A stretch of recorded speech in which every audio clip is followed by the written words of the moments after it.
All right, we are live. And this is the pre-show, ladies and gentlemen. Just come on in. Don't be shy. Come on in. Pre-show. And this is going to be an interactive show, so we need everybody to participate. So let's just scan this QR code right here and open up your phone. Okay, open up your phone, point it with the camera app at the QR code. Little thing will pop up. Just click that and you'll be able to participate. And right now, I want to know, we're not going to do this in the chat. I want you to scan the QR code first. Let's get onboarded and we'll get going, okay? So how is everybody doing just using one word and one emoji? Okay, we're going to make a beautiful mosaic of how the event industry is feeling on this Tuesday. All right, so scan that QR. And if you're QR code challenged, don't worry, okay? You can go to stagecast.io. There's a little ticker here. Stagecast.io and enter the code. You'll see it coming down here. And you can participate even if you are QR code challenged. Okay, there's the code right there. And while you're at it, if you can do me a favor, if you're watching this right now, like the video. It helps the algo. Subscribe if you want to see more content. And now there's like this bell dinging thing too on LinkedIn. And so, yeah, you can click the bell if you want more info or we want to get more shows in the future. And I'm really excited about the show today, guys. It is going to be epic. I'm so excited about our guest. We're going to create a brand right here live on the spot using AI. So that's coming up in less than a minute. So if you haven't already, scan the QR code.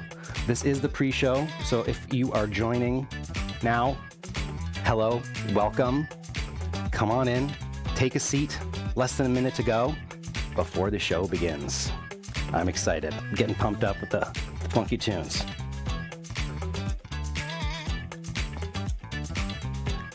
Hello. How's everybody doing? Write something in the comments. Say hello so I know you're there. It's a lot more fun when it's interactive. And this whole show is supposed to be interactive. And we're just about 30 seconds away from the beginning of the show. We got our host, Adam Growe.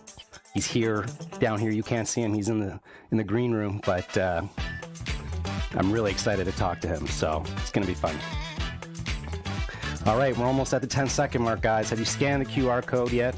I hope so. You can also use that code and go to stagecast.io. Oh, boy, here we go. 5, 4, 3, 2, 1. Let's go.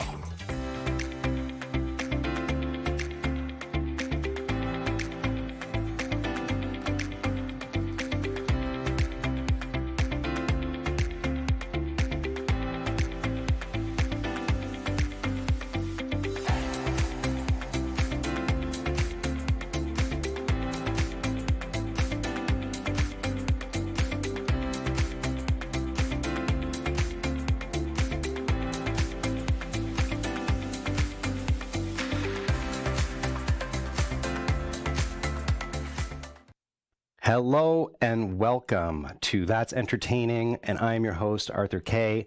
I am so excited to be here and to see you guys. So thank you for tuning in. For those of you that are tuning in live, okay, we want to make this an interactive show. If you just joined, you can open up your phone camera. You can scan this QR code right here and let me know how you're feeling today. It's a cold, snowy winter day here in Toronto. So use one word, one emoji. I want to know how you're feeling. And we're going to make a beautiful mosaic with all your feelings and see how everybody's doing out there today. So before we begin the show, just going to do a little housekeeping. We got the sort of QR code out of the way. We'll get that out of the way. If you missed the first episode, this is actually our second episode. And if you missed the first episode, well, you can scroll down somewhere and see that. And it was a little haphazard. I'm not gonna lie. I didn't promote it or anything like that. I just kind of decided I'm going to do this, and probably the only way I'm going to do it is if I just don't tell anybody and I just hit live and do it. So if you saw the episode, I was showcasing, I was kind of a secret. I didn't reveal it till the end of the show that I was using this AI software to essentially force my eyes to look at the camera, because I have all these screens around me. I'm trying to do all this different stuff with the show, and I need to look everywhere. So what this does is it just kind of overlays, uses artificial intelligence so that even when I'm looking over here, if it appears that my eyes are looking straight at the camera. One thing that kind of threw me off was because I have one eye that's visibly smaller than the other, at least to me, and they became so perfectly symmetrical. I had some kind of identity crisis. But today, I've solved that problem by getting a teleprompter, which I'm using as a confidence monitor. I'll show you my sort of my behind the scenes setup here. So you can see on the top left there, I've got vMix, which is running the show, all the graphics and everything. I'm doing videos, pictures, everything, audio, and beneath that, I've got Mac, which I'm going to be using for polling and stage gamification kind of things. And then on the middle screen is my output of what you guys are seeing, and on top of that, I've got a teleprompter, which I'm not using as a teleprompter. I'm just using it to see myself, so I can look at the camera. And then on the right, I've got my big screen, which will be doing all my screen sharing today. And then below that, that's going to be doing all the recording. And then you see this little rectangular thing here called the Stream Deck, which has programmed all my shortcuts. So everything is now a push of the button. I shouldn't have to worry about looking off to the side too much with vMix, although I do have my notes a little bit off to the side here. So yeah, so that's a little behind the scenes. So I'm really excited about today's show. I'm feeling a lot more confident about it. So you can let me know how I'm doing. We got some comments here. Oh, Winterpeg. Okay. Hey, Alana, you got to scan the QR code and put it into here. Let me put that up again. Okay, so let's take a look actually how we're doing on that. So we got funky. I was referring to the beats. Great, hangry. Oh, I'm feeling that too. Energized, snowed out. So keep adding your feelings and emojis in there for me. So yeah, so now, and just to let you know what's coming up in the future, I've got some amazing guests coming up, and I'm going to tell you a little bit about them. So on March 16th, I've got Jan Markson, who's an incredible mentalist. He's going to come on and he's going to mess with my mind and yours too. It's going to be awesome. I've got Jan Markson.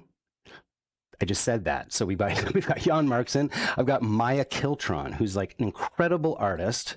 She's the epitome of what it takes to be an artist creator in 2023. She's an amazing singer, Whitney Houston, Shaka Khan, Erykah Badu. She sings these stratospheric notes, but she's also a DJ. She plays the violin. She plays with the Arkells, a huge Canadian band. So I'm really excited to talk to her about being an artist in 2023. And we've also got a cannabis service provider for the events industry who's going to be on the show. That's right, a cannabis service provider, like a dealer for events. Okay, well, no, it's not. He's not that. It's actually a very interesting. So I'm excited to speak to him because there's a lot to unpack there about cannabis and events. And today's guest, unless you've been living under a rock, okay, you have seen the show Cash Cab, right? Can I get a thumbs up in the chat if you've seen Cash Cab? I mean, it is an iconic show. So I'm excited to speak to Adam about Cash Cab and also what he's been up to lately. And before we get into the first segment, I'm going to launch the first poll. So we're going to talk about AI today, not ChatGPT. I know that's everywhere, right? LinkedIn, TikTok, Instagram. You can't go anywhere without being bombarded with ChatGPT. And ChatGPT is very interesting, pretty cool stuff. But because everybody else is talking about it, I don't want to talk about that today. I'm going to talk about some other some possibly really controversial AI. Maybe it's controversial to you, maybe not. I want to sort of get your feelings on this because this is really new stuff, right? This is new territory, right? So the first poll is actually up. So what I want you to do, if you're just joining, scan the QR code. If your QR code challenged, you can follow this ticker. Okay, it's really easy. You just go to stagecast.io and you're going to enter the code, which will appear there in a second, which is 6359. Okay? And tell me, where do you stand on the use of generative AI in business? Okay? That I put in my vote. Okay, so you put in yours. I use it daily. I think it's a game changer. Are there some potential issues? Possibly, definitely. Those will need to be addressed, but it's certainly very interesting and helpful for me. What do you think? Do you use it daily? Have you played with it? Could be helpful. Would you use it from time to time, or would never use it? It's unethical and or dangerous.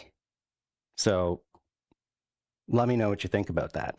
And with that being said, it is time to get into our first segment. So please stand by for Special Report.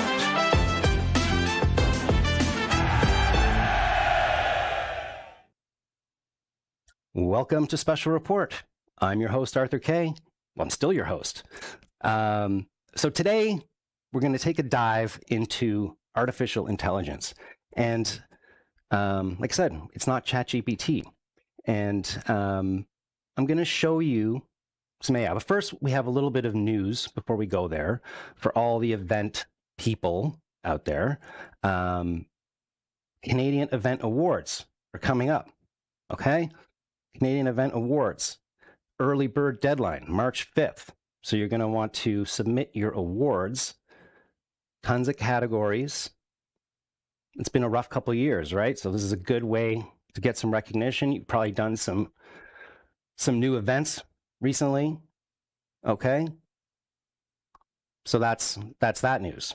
So now we're going to dive into the AI. I'm going to try to keep this moving, okay? But there's some really cool stuff out there. And first, I want to check in and see how we're doing here. Oh, hey, Barbara. Love Cash Cab. Jason says, hi, Bar. Yes, hi, Bar. That's Lucas Margulis. He's going to be on the show. Oh, thank you, Jason. I appreciate that. Okay, so let's talk about AI. Different use cases, different tools that maybe you've never heard of. So let's take a look at the first one, which I think, for anybody who's experienced layoffs, and we know there's tons of layoffs that have been happening recently, especially like in the tech world. Here is a AI-powered resume writing tool. Okay, pretty straightforward. You can see here it in action. There's lots of templates. Let's try one. Okay, so if you're not good at writing resumes, this could be really useful to you. And let's look at the pricing.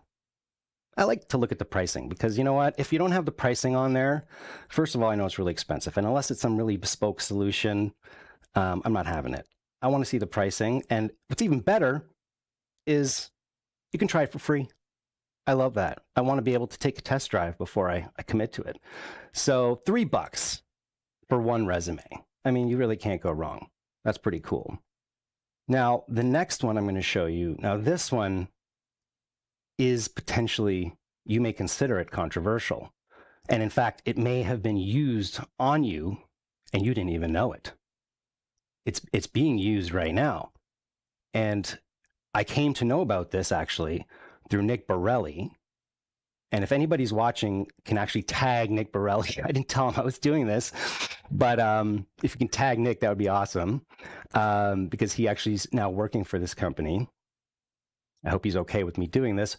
I don't see why not. But so this is, oh, by the way, this is called Resi.ai.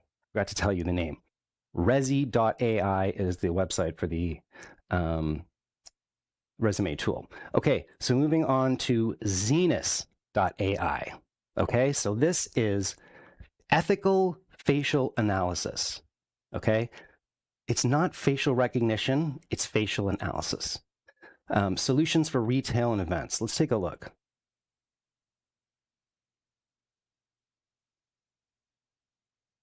Took a sip of my water there. I'm muted for you.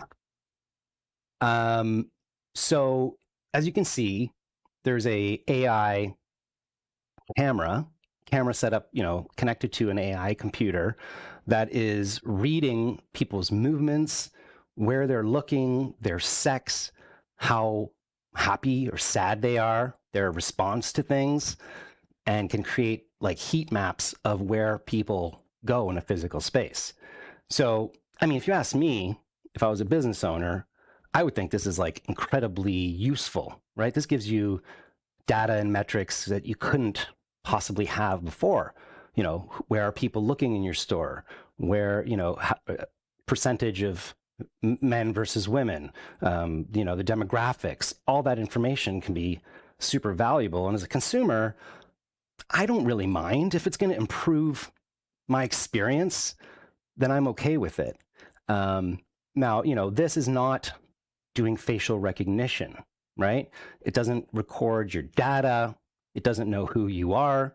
All it is doing is interpolating, your facial expressions and your age, sex, and your sort of movements. Use cases obviously would be like a retail brand, event organizers.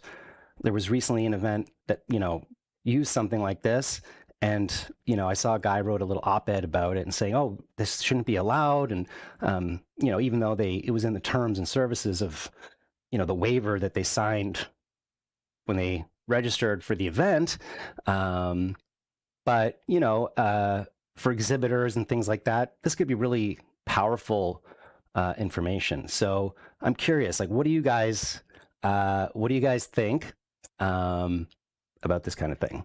So let's move on to some more sort of practical tools. So video.ai, okay? How it works, you import your video, you set your preferences, which platforms and formats you want to go with, and it essentially repurposes one piece of content into multiple pieces of content and adds those kind of, like, if you can see here, these kind of fancy captions that you're accustomed to seeing on a lot of platforms. Pricing, okay, $29.99 a month. Okay, I have tried this. I would say it works really well to repurpose content you create for the purpose of repurposing. So like taking something you've already done, some event footage or something, it doesn't really work that well because you have a wide shot and it's truncating it down.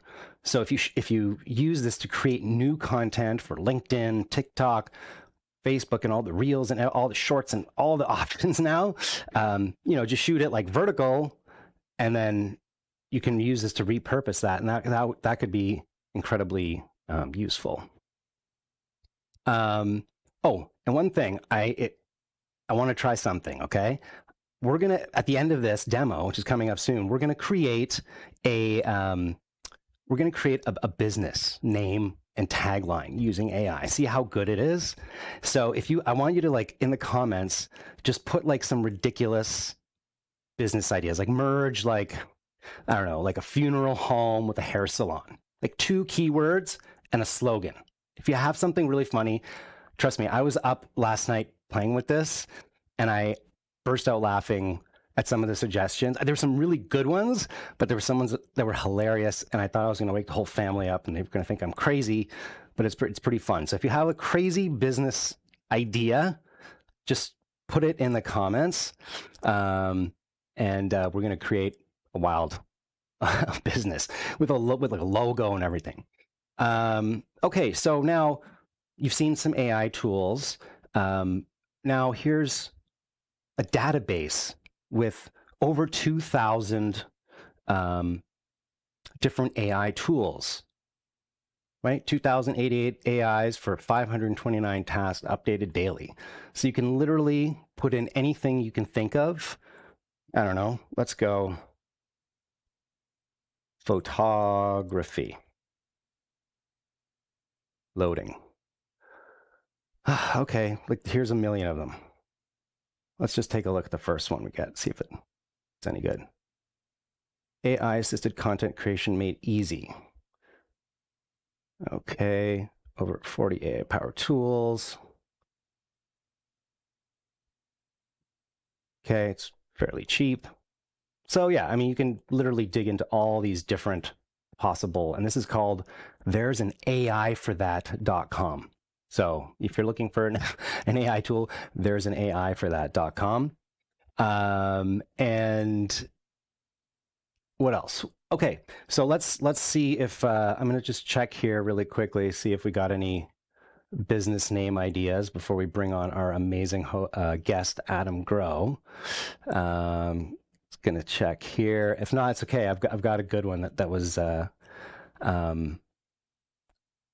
was making me crack up.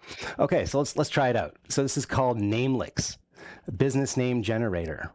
Enter keywords. Okay, we're gonna go Cairo. Let me put this here. Cairo. I can do this, people. Chiropractic back breakers. Okay. And then you can choose a bunch of different styles. I'm going to go with like a brandable name like Google. The randomness. Let's go with medium for now and see what we get. Brand info. Okay, this is the slogan is we put the ack in crack. Okay. I'm going to give a little air horn for that. Little air horn for that. Why not? Thank you. Thank you. Okay, so here we go. Need doctor, therapy, treakers, kick guru. Okay, here's a bunch of doctoring, waxo, moverappy. I don't. That's not a good one. There's some really funny ones. And the thing with AI is that you have to refine. You can't just like do the first time and give up. And you know, there's a lot in the prompt. You know, people say that, oh, these, you know, I'm going to lose my job to AI. You're not going to lose your job to AI, but you may lose your job to another human who's using AI better than you. And, you know, when it comes to like the, you know, is AI going to, you know, take jobs away from artists and things like that? Possibly, but, you know, I would take something like this and maybe send it to an artist for inspiration. Or if I was an artist, I would maybe even use this for inspiration, then take it and then use the years of skill and talent I have to, you know, create something brand new, just using it for inspiration. So I'm going to go back here. I'm just going to lower the randomness because I got some pretty funny options this way. Okay, we're going to generate.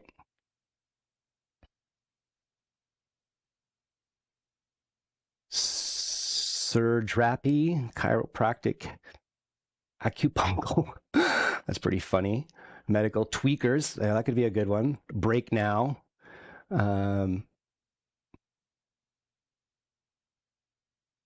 Okay, and then you can take one of these.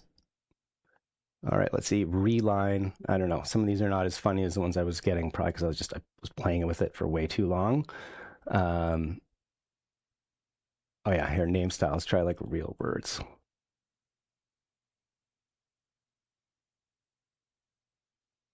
Adamant, urge, yearn, dead man. I don't think I want to go to a chiropractor. Okay, so now let's say I want to take this. You can actually register the domain, which is kind of cool if you find a cool, or you can actually click it through and then get even more options and say, I like, okay, this is cool. I'm going to choose this. Different ideas. I can try different icons. So yeah, I mean, the possibilities are endless with this kind of thing. You know, maybe it's your cup of tea, maybe it's not. I'm not entirely sure. But, you know, it's out there. And I want to know if you're using. Let's take a quick look at this poll. I want to see if anybody has answered it. Let's see. Okay, so we've got 80% have played with it. Could be helpful, would use it from time to time. 20% use it daily, think it's a game changer. That's interesting. That's interesting. So I don't know. Maybe your opinion changed after seeing some of these different options. So now, without further ado, I think it's time. I've talked enough. Thank you for listening, and I'm going to bring our host. Our host. Keep saying our host. Our guest. That's going to be Boo. I'm the host. He's the guest. He's, like I said, a Canadian icon. He's the Tower of Power. He's too sweet to be sour. He's my guest. Please welcome to the show, Adam Growe. Yes. Yes. You are doing a cracktastic job, RJ. Thank you. It reminded me I need to book an appointment with my Crack-O-Matic. Yes. In terms of, because I've been sitting here listening to I've got a lot of crack jokes. If you want, I bet you do. In terms of the back in the AI, it's interesting to listen to you talk about all these tools because you and I have a history of sharing resources when it comes to the world of event profs. And so, it was when you reached out for me to be a guest, I was happy to because I listened to you anyway. So now I get to be a guest on your show and hear what you have to say. I'm okay with the fact that I wasn't your first guest. It's okay. Well, listen, I was not going to subject you to that show, okay? And I was actually going to ask you, does this count as like a favor? Because you're like, this is my second episode. I have no followers. I have no track record. This is, never been done before. Am I pulling in a favor? I didn't really ask that before.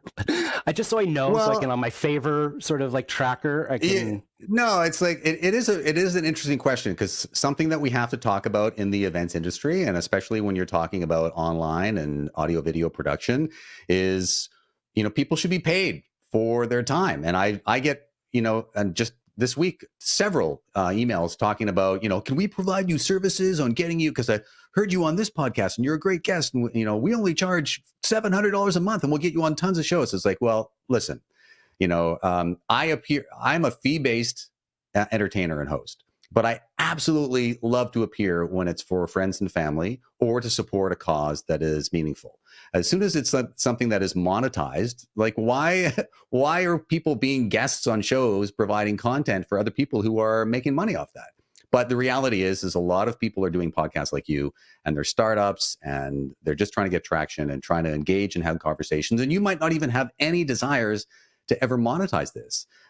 So the short answer is, especially with you and in the context of what you're doing here, absolutely no favors owed. I'm pleased to be. Okay, good, because I'm still hoping I could keep one in my back pocket. So yeah, okay, all right. So thank you again. So I'm eternally grateful to have you. And I want to get, because we've known each other now for about 3 years, and it's been a lot of work. We kind of got thrown in to knowing each other. I was like, hey, this is early pandemic. Events are coming in and virtual and, gamification. Can you help me? To each other, right? So, and then we started just doing events and, we slowly got to know each other a little bit doing that, but I haven't, had the opportunity to really ask you some questions that I've really been meaning to ask. So, yeah, the one time we met in person was for Quiz Boss, which you helped me on, which is my own passion project, which I do want to monetize, and I still have a lot of great ideas for. And the one time we met in person with the very first time, it was a mad scramble. I mean, it was a monumental task to pull off what we did on doing Quiz Boss, which we'll talk about. Yeah. So we didn't even, in that environment, we're like, hey, nice to see you in person, whatever, let's get busy. There was no opportunity for chat. So please ask whatever you are dying to know. Yes. And I'll try not to disappoint. Yeah. So, well, I mean, first, because everybody knows you, not everybody, but a lot of people know you as like the Cash Cab guy, right? So I want to get the origin story, just a quick sort of before Cash Cab. How did you get into comedy? What led you to Cash Cab?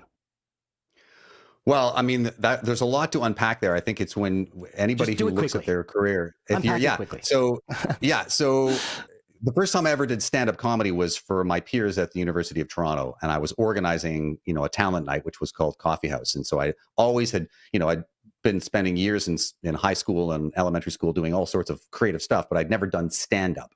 So got into stand-up, but I didn't really pursue stand-up as a career until I'd already gone into radio for about 7 years and then was in between. So, I had the kind of background. So ultimately, that part of leading to Cash Cab was once you start getting into entertainment, as a, stand-up that's trying to get acting gigs or commercials or film or whatever, you have an agent and they submit you for different things. And so Cash Cab was an audition, right? So I have an agent now that I'm a headline comic by that time, with some good TV credits, and Cash Cab as a hosting job coincidentally, it came across my agent's desk at the same time as another show you might be familiar with called Last Comic Standing, which is no longer in production. And I looked at both of those and I didn't even want to be submitted to Last Comic Standing because that was not my vibe. I knew exactly what they were looking for. I did not want to live in a house with 10 other comics trying to be, a jackass or whatever and try to get attention. It's just not my style. Great show. And it launched a lot of amazing, and some Canadians as well. So no shots fired on that. I knew it wasn't for me. But Cash Cab was like, what is a game show in a cab? What? So it was unknown, but I wanted to audition for that instead. And so we submitted, and that became, show up, meet the producers, drive a minivan around, ask them trivia questions. They obviously liked what I had to do and how I managed that environment, which is a unique environment to host a television show, and got the call back. And then next thing I know, I'm going to taxi school in terms of becoming a driver. So you actually had to become licensed as a taxi cab driver. Yeah. And so it was a big ordeal because, I had to do that in Toronto, and we did one season in Vancouver, and in Canada, you can only have one provincial driver's license at a time. So I had to surrender my Ontario driver's license, get a special class of BC driver's license back in Vancouver, plus go to taxi school again to do one season in Vancouver. And then when we came back we had 3 more seasons to make in Toronto by that time.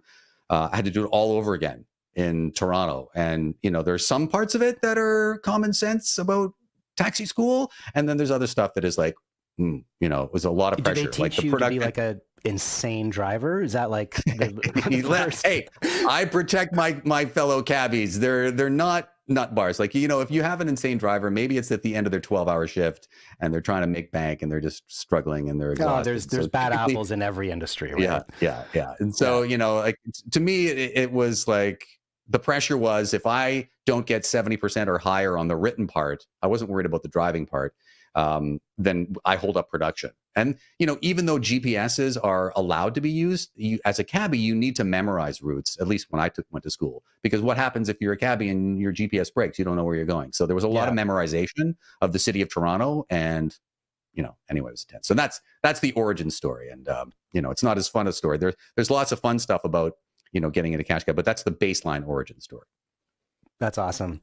And I always wonder, having watched the show, what is the craziest thing that's ever happened in the Cash Cab? Like, you must pick up some drunk people. I mean, that must be good entertainment, right? I mean, do you guys go out in the club district at, 1 a.m. and, what's the wildest thing that's ever happened in the Cash Cab that maybe didn't even make it onto the show? The truth is there's a lot of amazing games that never made it to the show because we got so good at it.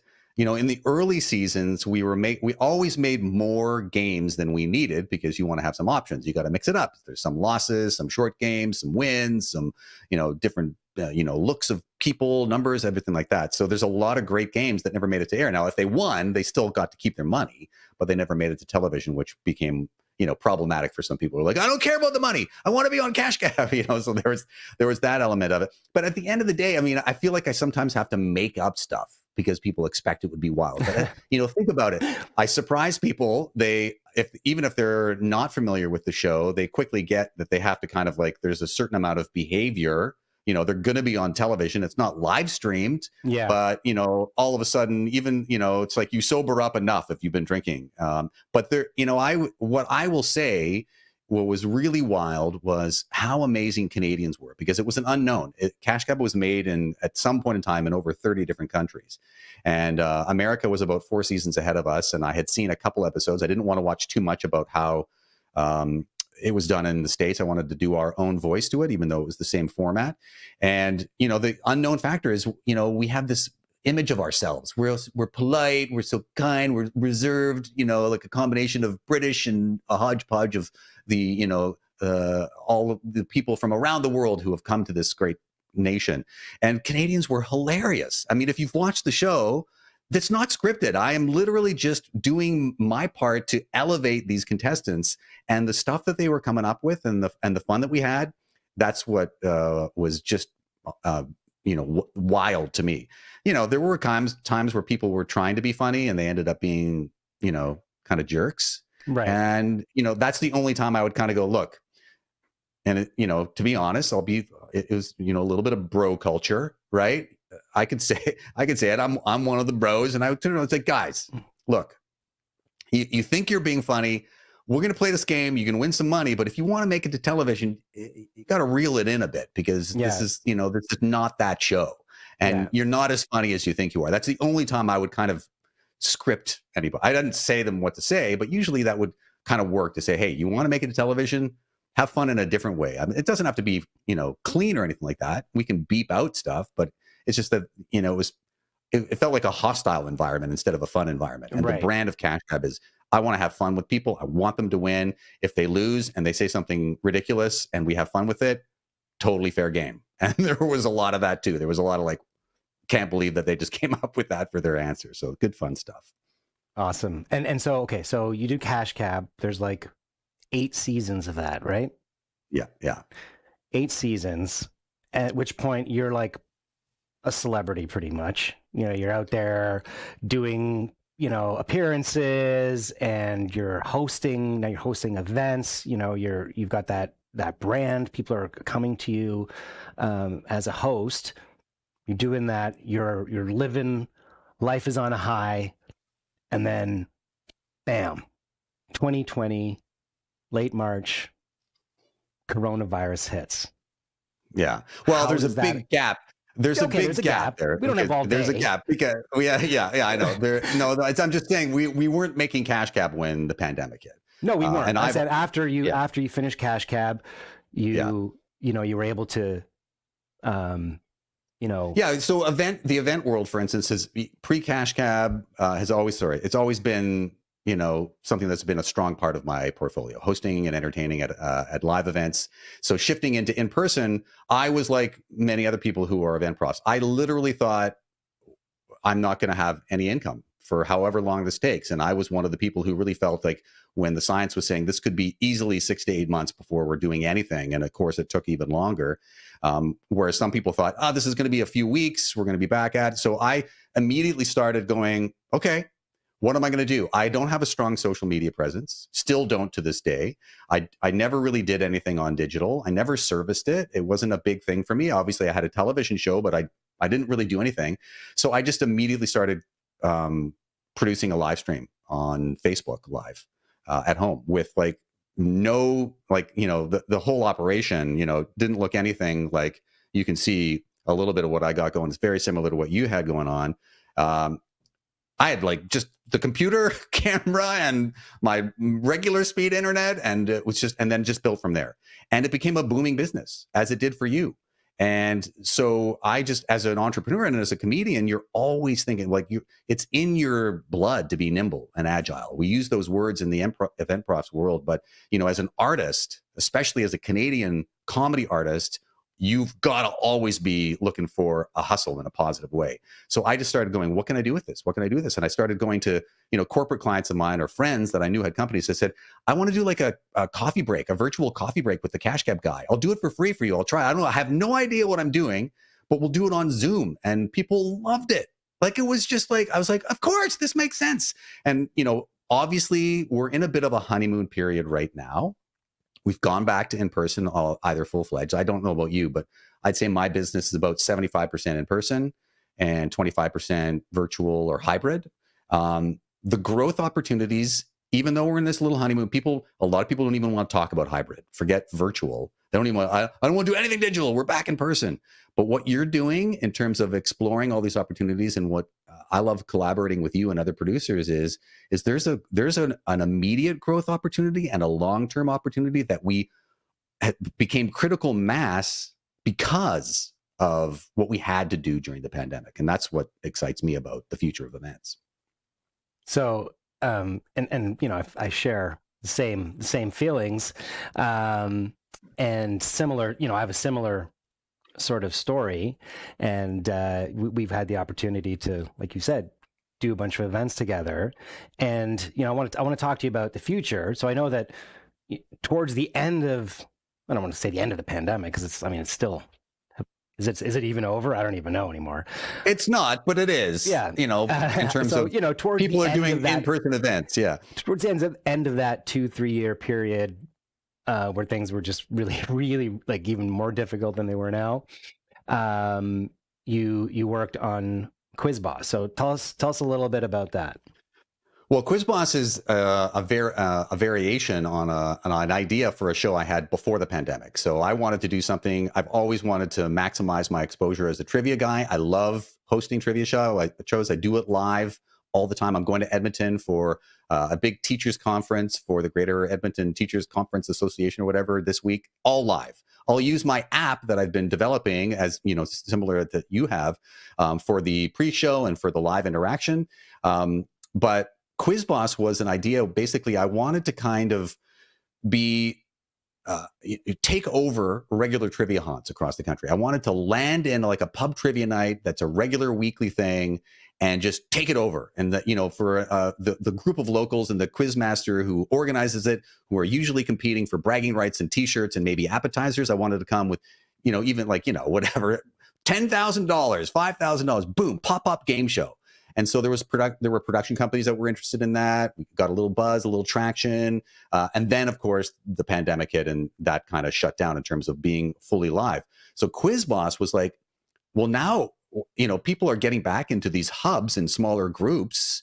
Why don't I do something that brings those two worlds together? So what you and I did together, and I've kind of morphed into, you know, I tried 3 different scenarios, was I host virtually either in the cloud in vMix, like you did, in a 3D studio that you created for me, or I host in a bricks and mortar studio, but I have 2 or 3 pub trivia nights competing at the same time against each other. And I was like, this is amazing. And I wouldn't have had that insight, that variation on Quiz Boss, or the technology to produce it or co-produce it with you if it hadn't been all the time that I put into you know, second screen mobile app generation. So we had a game like that first one that you and I produced. I did 3 episodes, and the first one was like 3 different live pub events competing in real time, right? With me hosting in a 3D virtual studio. It was amazing.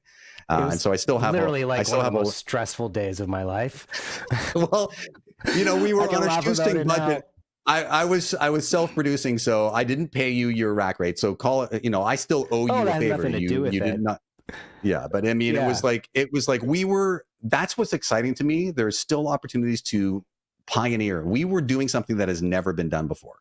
I don't know anybody that's done anything similar. I'm doing something similar right now with the foundation, which I'm a volunteer board of directors for the Foundation for Canadian Comedy. We're doing satellite live streams from 6 cities across the country with a hybrid audience.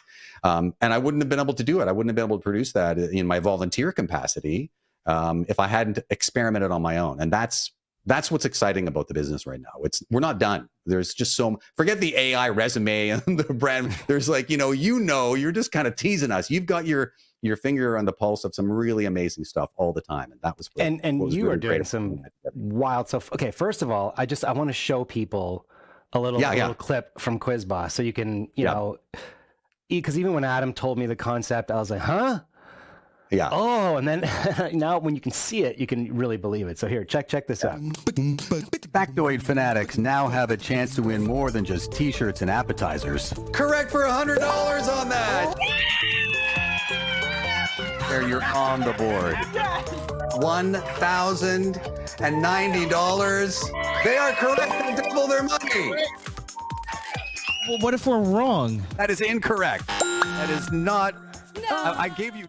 So that's a little bit of Quiz Boss. So really cool. Yeah. You're like in this virtual world, and then you've got, different teams competing. They're on screens with you. So yeah, that was a wild thing to work on. Well, even the offshoot. So we made it, and then there's the hosted live production. So I'm not sure if you are familiar with Fast TV. Fast TV is kind of like the in between of the streamers like Netflix and Amazon and Prime or Crave and the incumbent traditional broadcasters, and it's kind of like a subscription-based, free, advertising-supported television is what it is, Fast TV. And so it's got the ability to have gamification built in, but a lot of those pioneers are interested in products like QuizBoss because, we've now got a large consumer base, viewers who are used to kind of being interactive with their shows. So we produced QuizBoss in real time. Everybody at those 3 bars played on the mobile app and won prizes in real time for that. And then they got a chance to play again. I added additional content to make it challenging. But on the live stream, I live hosted the live stream. So it was live, and then live. And so that to me is just, it was crazy putting it together. It was like the multiverse. You're like in the multiverse of live streaming. It's mind blowing. Yeah, it was so fun. And so, okay, so now I want to talk about, some new things like, okay, so this is really cool. And actually Netflix is doing this too. They have like interactive shows. My kids love, there's like Boss Baby and there's like, Bear Grylls, the nature guy. And you can like, should I eat this poisonous fruit or should I continue and possibly, starve to death? And they decide, and he may or may not, go to his death or not. I'm guaranteeing you he doesn't, but anyway. They always do it again. If they screw it up, they just go back and play again. But okay, I'm not even going to say anything about this sort of next clip.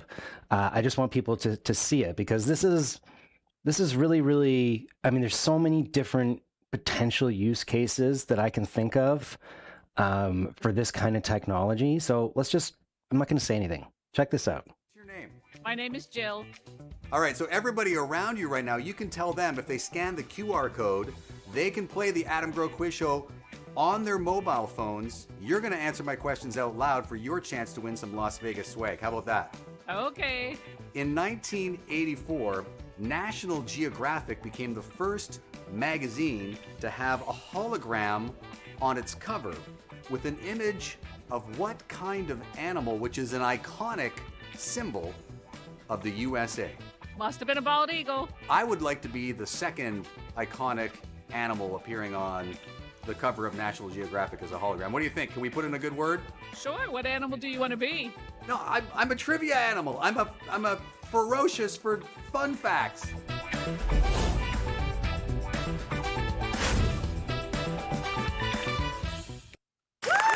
Yeah. That's getting confetti, air horn. Yeah. It's getting it all. Art Media. I mean, that team have been doing hologram technology since I think 2014, and so it's really been a boom business for them as well. And that's another opportunity. That's where there's so many applications you're talking about. Trade show like that was me in Toronto in their studios beaming as a hologram to the CES in Las Vegas in January. So, and then I could have been at multiple. That box they had, their capsule, is there's other companies that have a similar product, but that's Art Media's, and they could put 3 boxes in different locations, and I could be interacting with 3 different places simultaneously, and I can see all of them. Like I could see and interact in real time, which cool. We didn't solve the lag so much on the 3D studio. I found a way to do it on a 2D studio, but that's the key, is solving that lag. And the bridge is coming where we're able to do that, so that you can interact with people when you're in the virtual space with online guests or online hosts, as well as the in-person, see and hear them in real time. And that was wild, that hologram. We were using my white label app, which can be branded for any company. It looks like the company's app. It's not something they have to download. It's URL based. It's everything at your fingertips right now. And that technology, of course, comes with a little bit of a higher price point. But I've got a lot of corporate clients where I'm hosting a 3-day conference, and they are videotaping the CEO who just can't be in 2 places at once. And they have an opportunity to either go into a studio with you in a 3D studio, or hologram them depending on their budget or whatever cost controls they're working with. There's so many options that are much more engaging than what we were doing before the pandemic. Yeah, I love it. So this Thank is you. the applause. So, well, I mean, I think we're coming close to the end of our time. You know, this is typically like going to probably be a little bit of a shorter show, but I was just so happy to have you on. So, you know, and it's also my show, so I can just do whatever I want. I'm not, you know, you're not paying for this. I mean, when I say you, I mean the people watching. So, it's free, right? So, it'll be what it'll be. Sometimes it'll be shorter, sometimes it'll be longer. And so, Adam, tell people how they can get in touch with you. What's the best way to get in touch with you? AdamGrowe.com. So as long as you remember E on the end of my name, Growe. So that's my website. You can find an email connection there. I mean, I say my social media presence is weak, and it is, but you can find me on LinkedIn easily. You can find me on Instagram. I'd love to interact with you on Instagram, Facebook as well. I'll be honest with you. I wouldn't mind talking to you a little bit about this, Arthur, right now, because I shut down my Twitter account. I just closed it. I mean, it wasn't doing anything for me anyway. I've always found that Twitter in particular would, you know, garner a little bit of mob mentality when you would kind of chime in with something about, you know, I'm for taking away AR-15s from people, or, you know, I'm support Me Too, or, you know, I believe that there is a climate crisis. There would always be a little bit of a mob. You're damned if you do, you're damned if you don't, right? But I could take that. You know, I do believe that people should be able to express their opinions and should be able to chime in. Whether it's bots or trolls, it's a different story. Some people hide behind the anonymity of a social media platform. And, you know, but since Trump, and then especially when Musk took over Twitter, the amount of hate, I would, you know, it was one thing to be called an idiot or a moron for believing that vaccines would be beneficial to the world. I understand that people are getting information from different sources, but it's another thing when people start threatening you and your family based on an opinion like that. And I just went, I wasn't booking any business through Twitter. I go there and I doom scroll. What am I doing here? And so I think as event profs, you know, I get booked for an event and they're like, you know, can you amp us up on your social? And I was like, you know, or, you know, you worry about this when someone kind of goes to your social. And I think you do have to be careful of your brand, because you're also an entertainer, or you book your band, right? So some people might come to you and say, I saw on the URL feed that he was against the Freedom Convoy. I disagree, not booking, right? So, you know, there's one thing about being careful there, but it's another thing when people are inspired and incited to be not just hateful, but, you know, threatening. And so what do we do as event profs in that space to keep those spaces safe when we want to, you know, share our opinions on something? Do I have to kind of neutralize my opinions on world issues in order to work? Or do I also have to just kind of take it and not really think that anybody's going to draw the line between actually doing something to me at a live event? Because I'm not a big A-list celebrity known globally, but if I promote an event and someone doesn't agree with me and they want to show up and give me a hard time, that seemed to be the climate that was brewing. So I don't know what you're doing. Maybe you don't express those kind of opinions, but since we're talking, I think it's relevant to the event world. I don't know what your experience is. Yeah, I mean, it's worth an entire episode doing on that topic. You know, my philosophy is I do not share my political views on social media whatsoever. I think I may have once or twice. I think I maybe put a facepalm emoji when Trump was elected. That was like the extent of my, being political online. But, well, you know, I think Elon Musk is a very interesting guy. You know, I think he's maybe taken a little bit of a dip lately, but I think his vision for Twitter is sort of a WeChat, compared to like the Chinese WeChat, which is an everything app. I mean, I've been to China and people pay with their groceries with WeChat. Everything is done with WeChat, or Weibo. There's two of them, right? So it's it's got your payments, it's got your community, it's got your, your social feeds. So I think that's what he's trying to do. And also like payment processing, sort of like, PayPal, where you just tap your phone and boom, everything is done through Weibo.